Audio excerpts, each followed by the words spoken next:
하나님의 말씀은 마태복음 20장 20절부터 28절까지 교독하실 때에 마지막 절은 다 같이 합독하시겠습니다.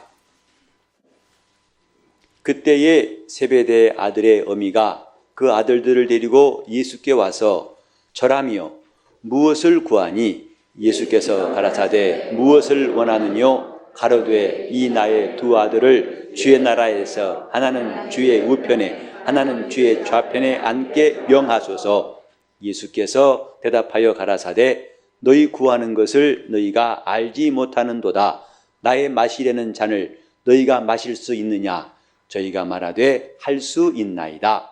가라사대 너희가 과연 내 잔을 마시려니와 내 좌우편에 앉는 것은 나의 줄 것이 아니라 내 아버지께서 누구를 위하여 예비하셨든지 그들이 얻을 것입니다. 열 제자가 듣고 그 두 형제에 대하여 분이 여기거늘 예수께서 제자들을 불러다가 가라사대 이방인의 집권자들이 저희를 임의로 주관하고 그 대인들이 저희에게 권세를 부리는 줄을 너희가 알거니와 너희 중에는 그렇지 아니하니 너희 중에 누구든지 크고자 하는 자는 너희를 섬기는 자가 되고 너희 중에 누구든지 으뜸이 되고자 하는 자는 너희 종이 되어야 하리라.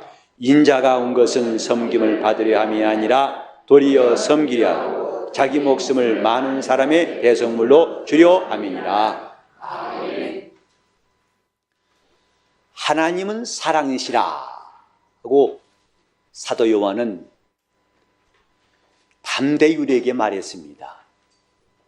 우리가 하나님은 누구시냐고 물어보는 사람들에게 단 한마디로 하나님은 이런 분이다 라고 소개할 수 있어야 됩니다. 이것이 신앙의 간증입니다. 하나님에 대해서 아는 사람은 그분을 한마디로 할 말이 있어야 됩니다. 구태여 신학적인 것을 동원하지 않고 어려운 말로 설명할 필요가 없이 그분은 나에게 이런 분이다. 내가 안 하나님은 이런 분이다. 라고 말할 수 있어야 됩니다. 우리가 종종 슬픈 일을 당할 때에 그 사람에 대해서 추억하는 한마디 한마디가 마음에 쏙쏙 와 닿습니다. 곧 그 사람은 나에게 이런 사람이었습니다. 짧은 한마디지만은 그 말이 수많은 말을 대신해서 와 닿는 것은 그 사람이 분명한 경험이고 또 참된 말을 했기 때문입니다. 여러 말이 설명할 필요가 없는 한마디의 말. 우리 그리스도인들도 이렇게 하나님은 누구시다라고 말할 수 있는 그 한마디가 필요합니다. 그 한마디 때문에 신앙을 지키고 그 한마디 때문에 사람들이 감동이 되어서 주께 나와 함께 예수를 믿을 수 있습니다. 말을 많이 해야만 믿음이 생기는 게 아닙니다. 여러분이 1년이면 50번 넘는 주일 설교를 듣습니다마는 그 무수한 말이 여러분들을 움직이는 게 아니라 그 한마디 말씀이 자기 영혼을 움직이고 한마디 말씀이 자기를 변화시킵니다. 베드로는 나를 따라오너라 하신 주의 말씀, 또 삭개오에게 내려오라 내가 오늘 네 집에 유하겠다 하신 그 말씀이, 또 풍랑 가운데 있던 제자들은 안심하라 내니 두려워 말라 하신 그 말씀이 그들에게는 그 무엇보다도 큰 위로와 믿음과 담대함을 가지게 했습니다.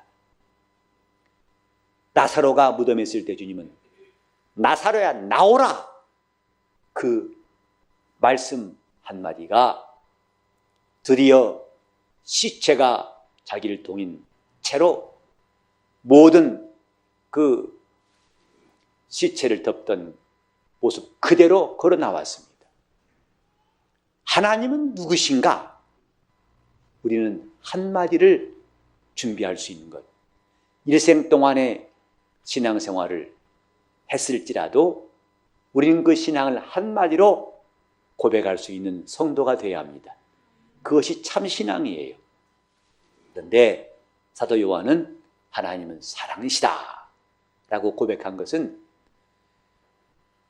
한평생 동안 주님을 가까이서 또 잘 알고서 그가 담대하게 말한 한마디입니다. 하나님은 사랑이시다.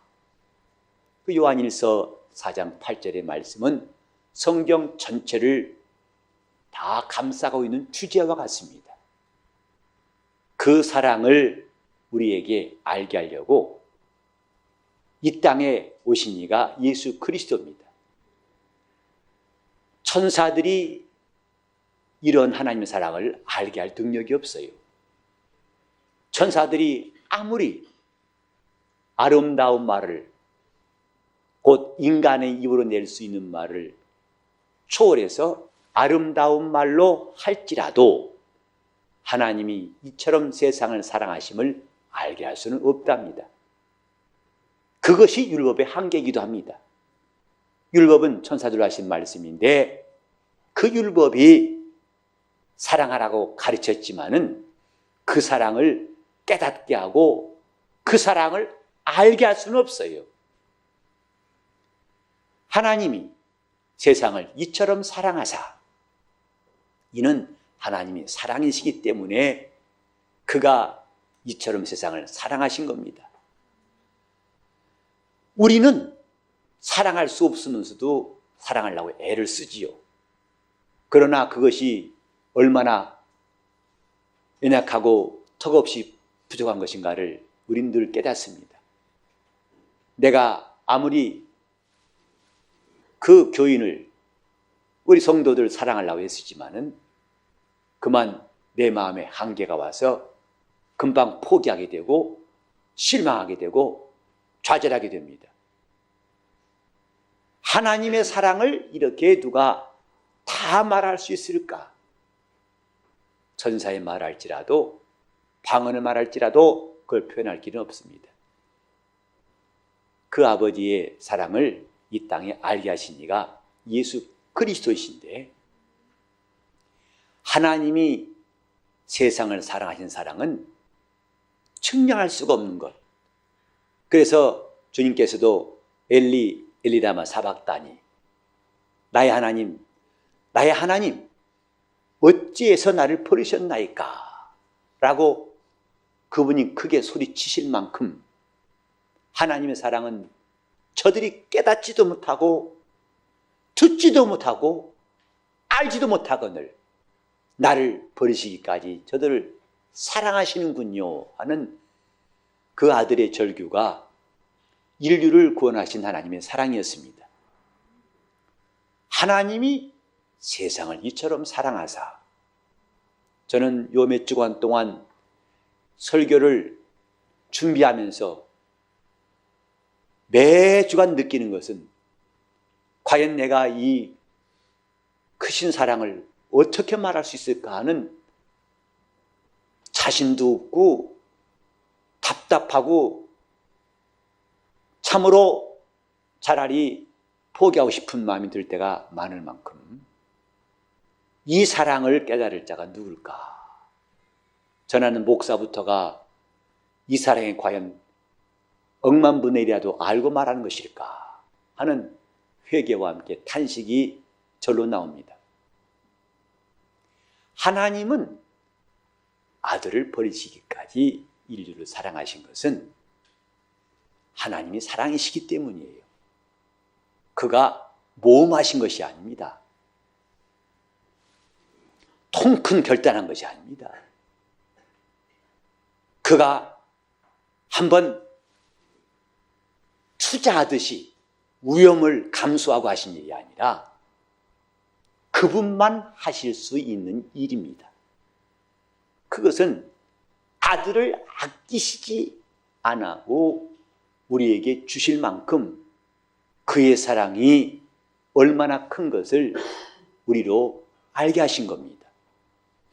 아들도 아끼지 아니하시고 모든 것을 우리에게 내어주신 이가 무슨 은사인들 아끼겠냐고 사도 바울은 말했습니다. 바울은 이 사랑의 깊이와 넓이와 높이와 부피를 깨닫고서 감격스러워서 한 말이에요. 오늘 저를 포함해서 우리 모두가 바울이 감동된 것처럼 그런 감동이 있길 바랍니다. 그렇게 하나님의 이 크신 사랑 앞에서 과연 하나님은 아들도 아끼지 않고 내어주신 분이라고 우리도 말할 수 있는 사람들이 꼭 되었으면 합니다. 이것이 참 신앙생활이에요. 하나님은 아들을 버리시기까지, 그 아들을 내어주시기까지 인류를 사랑하신 하나님. 그러나 이 땅의 사람들은 그분에 대한 오해와 불편한 진실이 많습니다. 왜 그분이 사랑의 하나님이며 인류를 사랑하신다면서 이렇게 끝없이 전쟁이 일어나고 재앙이 있고 슬픈 일이 많은가? 우리나라에도 슬픈 일이 참 많습니다. 안타깝고 가슴 터진 일이 참 많습니다. 제발 그 진상이 밝혀지기 원하는 일이 한두 가지가 아닙니다. 하지만 세월에 묻히고 망각에 묻혀가지고 겹겹이 쌓인 그 답답함과 아쉬움은 수를 셀 수가 없어요. 우리는 이런 인간들의 모습을 보면서 하나님이 세상을 사랑하심에 대하여 우리도 어느새 늘 습관적으로 기계적인 말로서 듣고 건넘지는 않을지. 하나님은 그 아들을 아끼지 아니하시고 이 땅에 보내셔서 그를 화목제물로 내놓으셨습니다. 이에 대하여 아들은 그 누구보다도 천사도 이해할 수 없는 이 놀라운 아버지의 뜻을 그가 환영하시고 아버지 뜻대로 일할 것을 결심하셨습니다. 그러므로 그가 이 땅에 오시되 인자로 오신 것은 천사로 오실 때에 능히 천사로 오실 수도 있는 분이지만은 그렇게 하시지 않은 것은 아버지의 뜻이 조금도 부족하거나 훼손되지 않도록 다 이루시려고 함인 것입니다. 단 하나도 면제하지 아니하시고 깎지 아니하시고 그가 피하지 아니하시고 온전히 온몸으로 죽기까지 그 뜻을 받아들이시려고 인자로 오신 겁니다. 그래서 인자가 온 것은 섬김을 받으려 함이 아니라 도리어 섬기려 한 것이다. 그가 이 땅에 오실 때에 천군 천사가 섬기는 그 영광을 조금이라도 감추지 않았더라면 그는 어느새 우리에게 군림하시고 우리를 지배하시는 분으로 자기 모습을 보였을 것입니다마는, 그러나 그런 것은 단 한순간도 조금도 드러나지 아니하고 오직 그가 우리에게 보이신 모습은 죽기까지 복종하시는 모습이었어요. 이런 모습이 결코 생소한 것이 아닌 것을 구약 성경은 말하고 있는데, 곧 아브라함이 하나님 말씀을 순종할 때에 그가 즉시로 아들과 함께 모리아산으로 가서 사흘 길을 간 다음에 이제 모리아산에서 단 위에 아들을 결박해서 칼로 내리치는 순간까지 아브라함의 순종은 거침이 없습니다. 이것은 그가 하나님을 경외함이라고 말씀했습니다. 하나님도 아브라함이 그 아들을 사랑하심을 알았기 때문에 네 사랑하는 독자라고 말씀하셨고, 그가 아들도 아끼지 아니하고 거침없이 번제로 드리는 그 순간 하나님은 아브라함이 하나님을 경외한지를 아셨습니다. 우리는 이 사건을 잘 알고 있지만은 종종 우리는 아브라함의 믿음만 이야기하고 이삭에 대해서는 잘 알지 못하는 경우가 있습니다. 오늘은 그 이삭에 대해서 한번 생각해 보겠어요. 아브라함이 이삭을 바칠 때 대략 나이가 115세쯤이라고 생각됩니다. 따라서 이삭의 나이도 15세 정도 됩니다. 누가 힘이 있는 자인 건 여러분이 아실 거예요. 100세 넘은 아브라함이 힘이 더 있을지 아니면 이제 15세쯤 된 이삭이 완력이 셀지 여러분은 쉽게 아실 겁니다. 이삭이 아버지 아브라함이 하는 일들을 순종했기 때문에 아브라함의 믿음이 하나님의 관심을 끈 것입니다.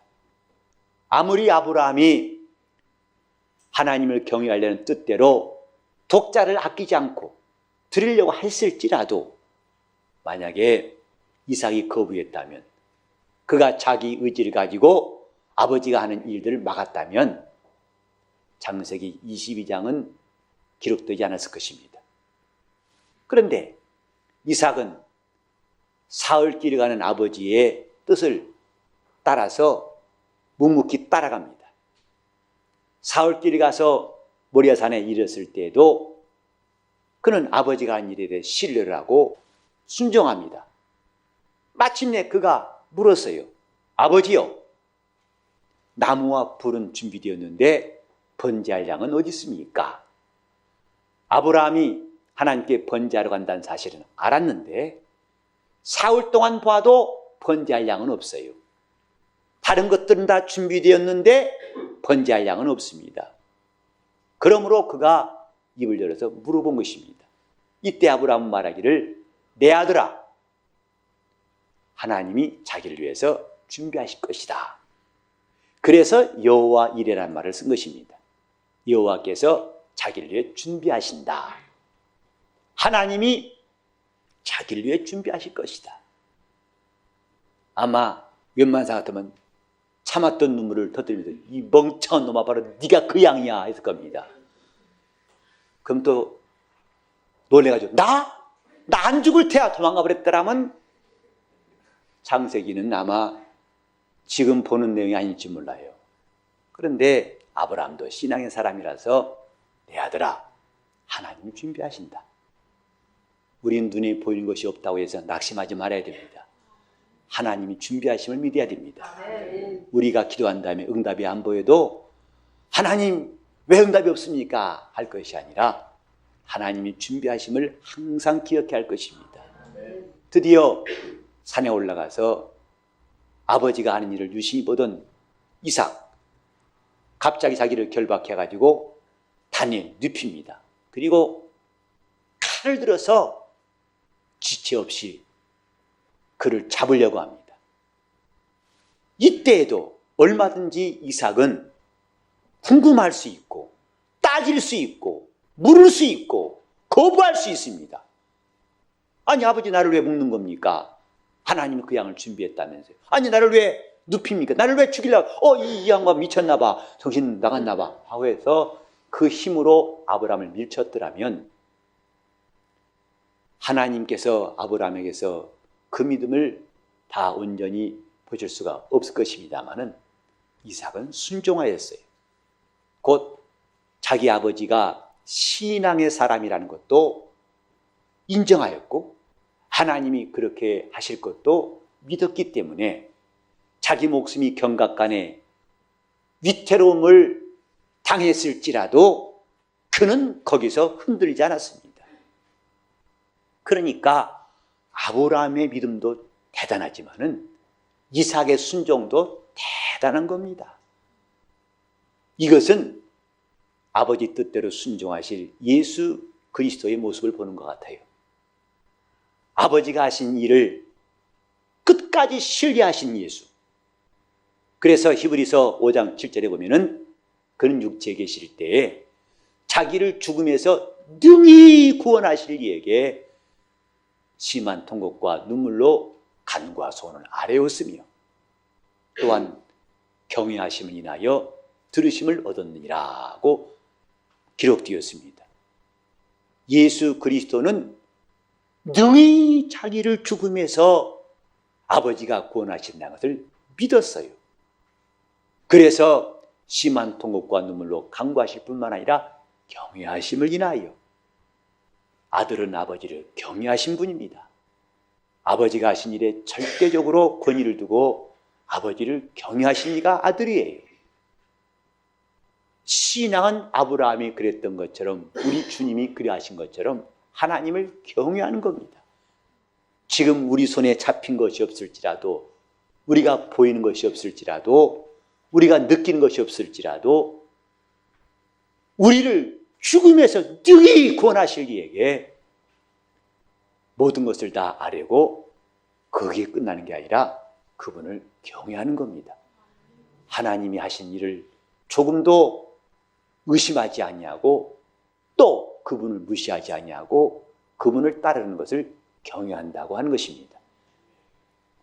주님께서 이렇게 하신 것을 섬기러 왔다고 하신 것입니다. 예수 그리스도는 인자로 오신 것, 그가 인자로 오셔야만이 하나님이 세상을 이처럼 사랑하심을 형상화할 수 있어요. 그걸 표현할 수 있어요. 그 사랑을 우리에게 알게 할 수 있어요. 말씀이 태초에 계셨지만은 그 말씀이 살과 피가 되어야만이 우리 영혼에 들려올 수 있고 우리 영혼에 양식이 될 수 있고 우리 영혼을 살릴 수 있습니다. 천사는 이 일을 감당할 능력이 없어요. 비록 천사가 사람보다 아름다운 말할지라도, 그가 영광스러운 존재라 할지라도 이 일을 감히 해낼 수가 없는 것이랍니다. 하나님의 아들이 이 땅에 오신 것은 털끝만큼도 아버지가 세상을 사랑하신 그 일을 훼손하지 않기 위해서, 온전히 다 이루기 위해서 그가 이 땅에 오신 것이고, 그래서 아들마저도 이처럼 세상을 사랑하시는 하나님의 사랑에 대해서 나를 버리시기까지 저들을 사랑하시나이까 하고, 이렇게 하나님의 크신 사랑을 그도 시인하셨어요. 여러분, 자식을 낳아서 키우실 때마다 평생 정말 이 아들 귀한 아들, 이 딸 귀한 딸, 그래서 눈에 넣어도 아프지 아니하고 금이야 오기야 금지옥엽으로 평생 키우신 분들 가운데 있겠지만은, 그 아들이 그렇게, 그 딸이 그렇게 귀하게 여긴 것보다도 때로는 저거 내가 왜 낳았나, 갈수록 말 안 듣죠. 심지어는 갈수록 후회가 생긴 사람도 있어요. 내가 너 낳고 미역국 먹었나? 자, 그래서 때로는 속 썩고 괴로워서 잠 안 올 때가 많습니다. 그런데 그런 아들이, 그런 딸이 어려움을 당했을 때, 우리나라에도 이 세월호라는, 아마 우리나라 역사에서 결코 지울 수 없는 아픈 시간들이 있는데 300명 되는 고등학생들이 한날에 죽었어요. 그 사연들을 여러분이 신문과 TV를 통해서 들으셨을 때 눈물이 글썽이며 마음이 먹먹한 사연들, 일색입니다. 그렇게 부모를 위해서 돈을 아껴가면서 또 어려운 형편을 보고서 수학여행 간다 말도 못하고 괜찮다고 미뤘던 그 아이가 마침내 수학여행 가게 됐는데 이런 일을 당했노라면서 그 기막힌 사연들 하나하나 접할 때마다 눈시울이 붉어지죠. 300명. 근데 그 가운데 하나라도 속 되게 썩엔 잘 죽었어요. 그런 아이 봤습니까? 그런 가정 보셨냐고요? 저는 300명 가운데서 다 그렇게 17, 18년 동안에 눈에 넣어도 아프지 않을 사람, 그 학생들만 있다고 다 믿으시지 않아요. 믿음이 좀 적은가 보죠. 그 가운데는 속 썩인 애도 있었을 거예요. PC방만 가서 살기도 하고, 일어나도 이불도 안 개우고, 빨리 일어나 이놈아, 있냐나 있나 해도 말 더럽게 하는 사람이 있을 겁니다. 근데 막상 어려움 당할 때 그게 싹 지워져요. 그리고 사랑하는 내 아이, 사랑하는 내 아이. 저 물속에 있은 지 200일 지났지만 숨이 붙어있는 건 기대할 수 없지만 그래도 시신이라도 빨리 돌아와라. 그래서 어떤 학생은 생일날 돌아왔더군요. 만 18세 된 생일날 약 90일 만에 시신을 건졌어요. 그래도 고마워가지고 그 느낌입니다. 아이를 키울 때 그렇게 때로는 섭섭하고 미웠던 일이 많지만은 이렇게 어려움을 당했을 때는 그게 다 지워집니다. 저는 하나님께서 우리의 불의를 기억지 않으신다는 말씀을 이번에 새롭게 느꼈어요. 어떻게 하나님이 우리가 한 일이 꼴 보기 싫고 저렇게 눈에 불날 만큼 그렇게 속썩였던 일들을 다 참으실까? 참 하나님은 참으신 인내가 대단하다고만 생각했었는데 하나님이 억지로 참으시는 것이 아니라 이런 부모들의 심정, 그렇게 때로는 살아오면서 마음이 섭섭한 일도 있고 또 아쉬운 일이 있지만 그건 싹 잊어버리고 그들이 했던 고마운 일만 새록새록 기억나고 못해준 것만 기억나가지고 안타까운 사랑만 쏟아내는 부모를 보면서 하나님이 우리의 불의를 기억지 아니하시고 우리 불법을 사하시는 마음이 사람보다 못하겠는가? 사람도 저처럼 이렇게 안타까운 순간에는 누가 기억시켜도 그건 기억나지 않고 오직 사랑스럽고 아쉬운 마음만 가득한데 사랑 많으신 하나님께서 우리 불의를 그분 앞에 나와서 살고자 하는 우리를 과연 불의를 기억하실 수 있단 말인가? 그분의 전능하신 능력으로 억지로 잊어버리는 것이 아니라 그분의 그 사랑 많으신 성품 때문에 우리를 불의에서 다 건지시고 우리 죄를 기억지 않으신다고 생각합니다.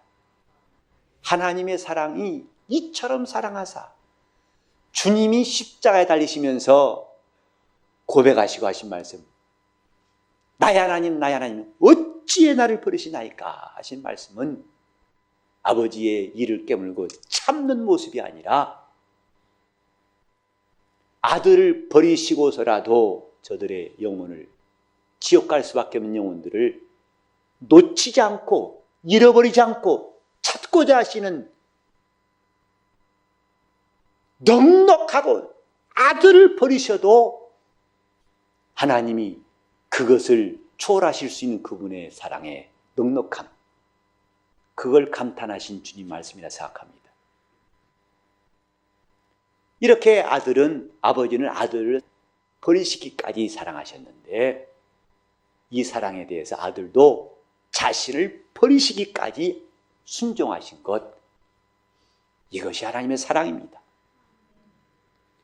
아버지는 아들을 버리시기까지 인류를 사랑하시고 아들은 아버지 뜻대로 자기를 버리시기까지 아버지 뜻대로 순종하신 것, 거기를 통해서 하나님의 사랑이 인류에게 나타난 것입니다. 인자가 온 것은 이렇게 섬기려 왔노라 하니까 그 섬기는 분량을 늘상 사람들은 주님은 겸손하셔서 대물을 담으시고 제자들의 발을 씻기셨다. 겸손하신 예수. 그 정도로 주님의 섬기는 분량을 말하지 마십시오. 오늘 이 본문에 보면은 내가 섬기러 왔는, 난 섬김 받으러 온 것이 아니라 섬기러 왔는데 이는 자기 목숨을 많은 사람의 대속물로 주려 함이었느니라.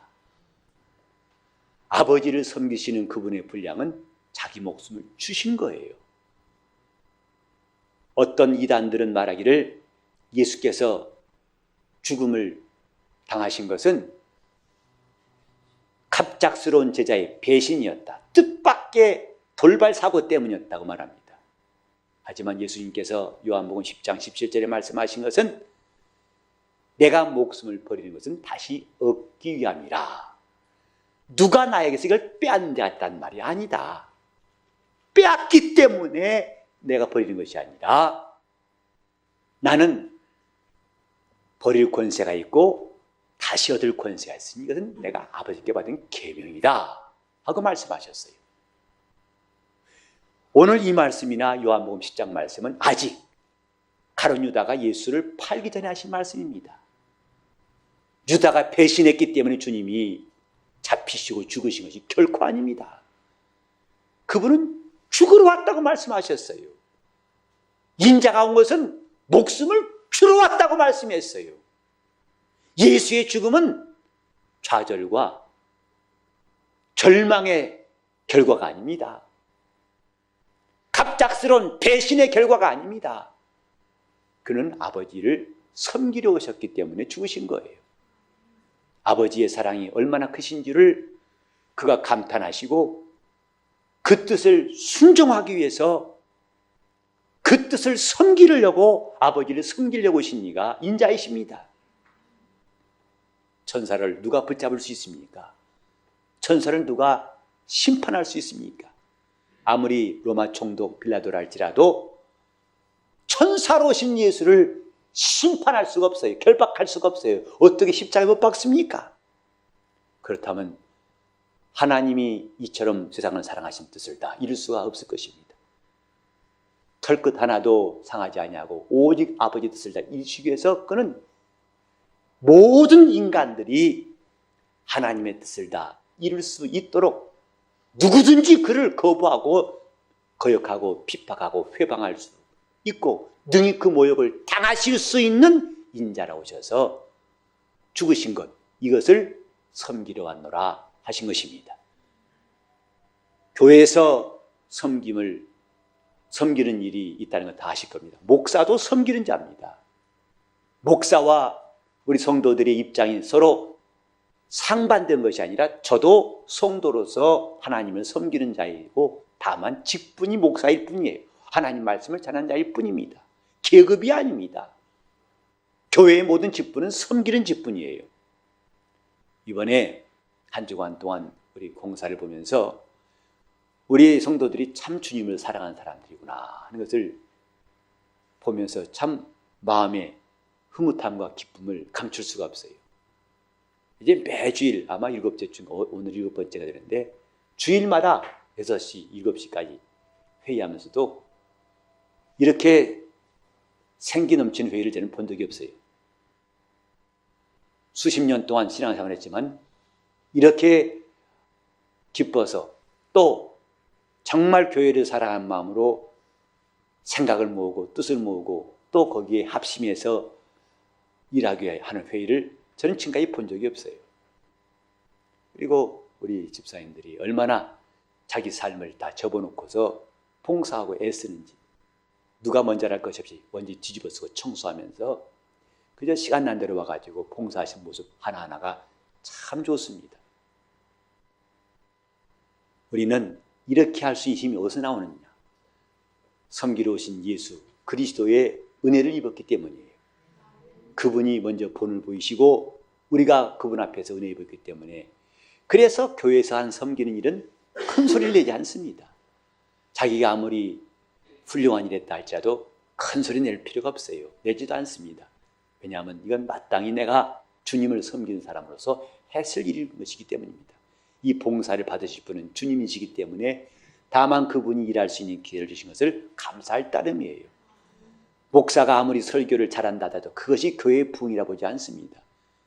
주님이 나를 쓰신 것에 감사할 뿐이고 내가 무드란 입술로 하나님의 말씀을 하게 된 것부터 감사할 일일 뿐이지 내가 참 똑똑하고 잘났구나라고 말할 틈이 없어요. 근데 우리는 아무리 교회에서 주님을 섬긴다 할지라도 주님이 섬기신 것과 비교할 수 있겠는가 하는 겁니다. 여러분, 교회에서 아무리 봉사한다 하더라도 자기 목숨을 내놓는 봉사는 없어요.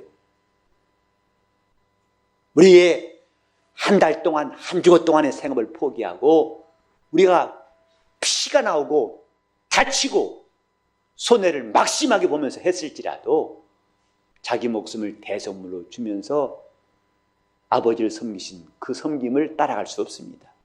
다만 우리는 그 섬김에 감복하여서 주를 따를 뿐이에요.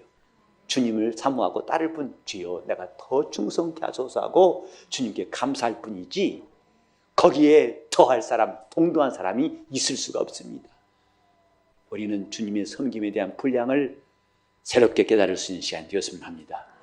그분이 섬기러 오신 것 그저 수건을 두르시고 대물 떠서 얘들아 너희 건방지지 마 나처럼 해 하고 훈계하신 목적 정도가 아니라 자기 목숨을 많은 사람의 대속물로 주려 함이었느니라. 이것이 주님의 섬김이었어요. 우리는 이 큰 사랑과 은혜를 힘입고서 주를 따르는 사람들일 뿐입니다.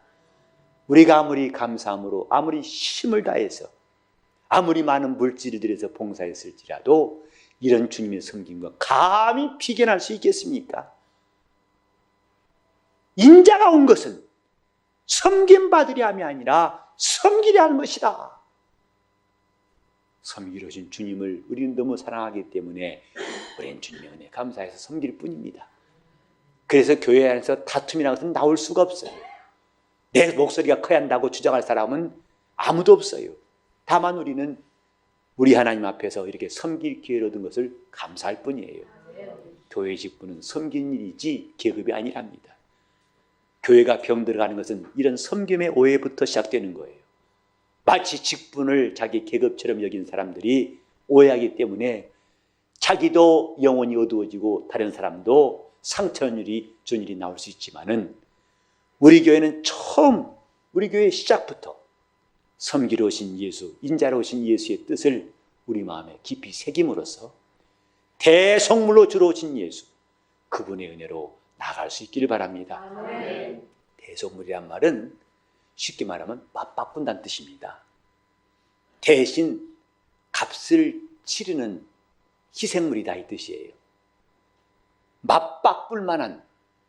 근데 기가 막힌 것은 주님은 내 영혼을 주님의 생명과 맞바꾸려고 오신 분이에요. 과연 값이 맞냐 이 말이에요. 요새 아이폰 6 나온 거 아시죠? 지금 인터넷 들어가면 사이트마다 어디서 싸게 사는가 관심 많습니다.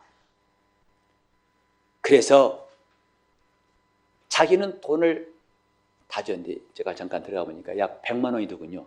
기계값이. 누가 그 100만 원에 산 걸 갖다가 어떻게 해가지고 어떻게 잘한대 어떻게 해가지고 20만 원에 샀어요. 그럼 그 말 듣고 속이 상해 안 상해요? 갑자기 이게 꿈이었으면 할 겁니다. 나는 100만 원 다 줬는데 이 사람 20만 원이라고 하는데 똑같은 물건이에요. 속상하지요? 잠 안 올 겁니다. 밥맛 없을 거예요. 자, 물건 산다고 할 때는 그 물건 가치와 내 돈이 맞기 때문에 성큼 바꾸는 겁니다. 근데 만약에 내 옆에 사람이 20만 원 샀다는데 100만 원 내시오. 그때 100만 원 내고 바꿀 사람이 누가 있겠어요? 말도 안 돼. 5대 줘 그러겠지. 5개를 줘야만이 나는 사겠다고 할지 몰라요. 그만큼 물건을 산다는 것은 가치, 그 가치와 내 돈을 내놓은 것과 이게 딱 균형이 이룰 때 사고 파는 거예요. 이게 프로야구 이야기도 보면 이렇게 이제 시즌이 끝나면은 선수들끼리 서로 막 거래하는 게 있어요. 이 팀에서는 투수가 필요하고 이 타자가 필요하기 때문에 서로가 줄래? 줄게. 받을래? 받을게. 가지고 성사되죠. 근데 어떤 경우는 1대1 트레이드가 아니라 1대3도 있어요. 그러니까 야, 너 그 사람 줘라. 너 누구 줄 건데? 이 사람. 안 돼. 더 얹어. 저울에 더 얹듯이 더 얹어라. 2사람 줄게. 안 돼. 그래서 3사람에다가 플러스 돈까지 줘서 거래할 수 있어요. 그만큼 이 사람 가치는 크기 때문에 선수 3명도 오고 돈도 오고 해야만이 이렇게 바꾸는데 하나님이 우리 영혼을 구하시는데 그 아들 목숨과 맞바꿨다 할 때 그게 대속물이거든요. 이 기가 막힌 사실 좀 여러분 생각해 보세요. 내 영혼의 가치를 하나님은 그 아들의 목숨과 같은 가치로 여기셔서 맞바꿨다 이 말. 마지막 아담이신 예수는 첫 아담을 위해서 목숨을 내어주셨어요. 이건 우리 각각의 영혼을 위해서 그가 거래하신 거예요. 값을 치르신 거예요. 그래서 원수 마귀가 성도들을 이길 수 없는 단 한 가지 이유, 하나님이 이렇게 독생자를 주시기까지 귀하게 여기시고 값비싼 대가를 치렀기 때문인 것입니다. 그러므로 이 사랑이 있기 때문에 예수 그리스도 안에 이 사랑이 환난이나 핍박이나 적신이나 위험이나 기근이나 금세와 내세와 하늘에 있는 천사들일지라도 끊을 수 없는 것이라고 성경은 말하고 있습니다. 오늘 자기 영혼의 가치를 이렇게 인정받는 길이 또 있을까? 하나님 앞에서 하나님이 자기 독생자의 목숨과 맞바꿀 수 있는 존재로 취급하실 만큼 내 영혼을 사랑하신 사랑을 깨닫는 것, 그것이 은혜 받은 것입니다. 자기 영혼의 가치를 주님 안에서 새롭게 발견할 수 있기를 바랍니다. 그래서 성도들은 어떤 어려움이 있을지라도 스스로 목숨을 끊는 그런 바보 같은 짓을 하지 않습니다. 자기 목숨을 그렇게 저 화장터에 가면은 1, 2만 원밖에 안 되는 그런 한 줌의 제가만 되는데 그렇게 싸구려로 취급하지 아니하고 내 목숨은 1, 2만 원의 죗가루 되는 그런 수준이 아니라 하나님이 그 아들을 이 땅에 보내사 그 목수가 맞바꾸실 만큼 내 영혼을 대우하셨도다. 이 성도의 긍지가 세상을 이기는 힘이 되는 것입니다. 우리 모두는 주님께서 인자라 오신 뜻, 그가 자기 목숨을 버리신 것은 우리를 얻으시기 위함이었어요. 우리 영혼을 이처럼 사랑하신 아버지 뜻을 위하여 순종하신 그분의 섬김이 우리 삶 속에 충만하기를 예수 이름으로 축원합니다. 교회는 그리스도의 섬김을 본받아서 주를 섬기는 그분의 지체입니다. 저도 힘을 다하고 여러분도 힘을 다하여 주를 섬겨야 하는 것은 우리 주님의 섬김이 우리 앞에 늘 있기 때문인 것입니다. 이 시간 내 영혼을 이처럼 사랑하사 그 아들의 목숨과 맞바꾸시기까지 사랑하신 그의 사랑이 성령으로 내 안에 충만히 임할 수 있도록 이를 깨닫게 하시고 철나게 도와달라고 다 잡시면서 통성으로 기도하시겠습니다. 하나님 아버지, 우리가 하나님